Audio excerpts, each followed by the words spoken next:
For Work Together 7.2, we are going to be preparing a balance sheet for April 30th of the current year for Ken's Carpet Cleaning Service. So, what we have is we have a sheet given to us, and we need to take those numbers and figure out where they belong in our balance sheet. So first things first, we are making this sheet for Ken's Carpet Cleaning. We're titling what it's called. It is called a balance sheet. And for the date of April 30th, we're going to say 2008.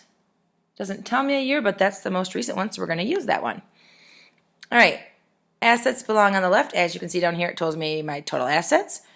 Liabilities and owner's equity belong on the right because this is a balance sheet, so assets must equal liabilities plus owner's equity.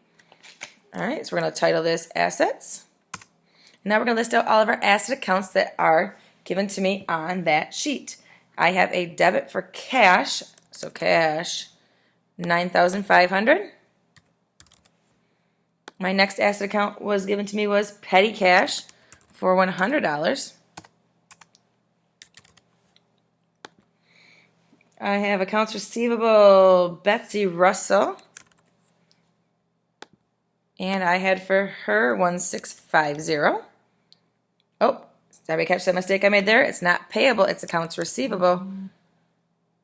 Accounts receivable. Let me do it. ACCTS. All right, so make sure you're checking that because it almost got me on that one. Next one is accounts receivable. And now, why wouldn't accounts payable belong on the left side? Question for you. Answer is because an accounts payable account is a liability account.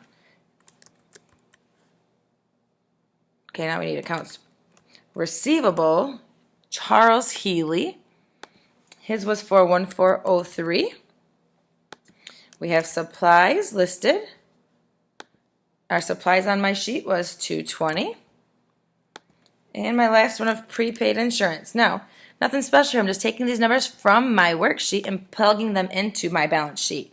So if you have a split screen, you can have your numbers open on one side. I bring it over. I have mine printed off in front of me as I go through and do this. Now, total assets. I'm going to add up my cash, my petty cash, my accounts receivable, my supplies, my prepaid insurance to get a total of $13,513. On to the right side, this is my liabilities side at the top. I have two liability accounts. They're both accounts payable. One is Lindgren Supply. Accounts payable, Lindgren Supply. 548. And then we have accounts payable, Taxes by Thomas. Oop. Taxes by Thomas, and his was for 111. Now I should take my two accounts payable accounts, add them together, which would give me a 659.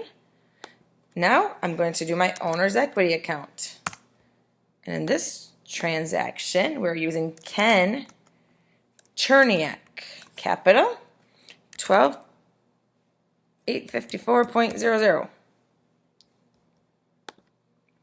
Now I hope a little bit of a red flag went up for you when I said that 12854. I brought in the direction screen to show you that on the sheet here it says Ken Cherniak Capital is only 11810. Now here comes the trick on creating the balance sheet. You have to take your capital, your 11810, plus your net income, or 1899, minus your drawing, 855. So if I close this screen out of here, so I can get it out here real quick. Sorry, give me. Maybe not.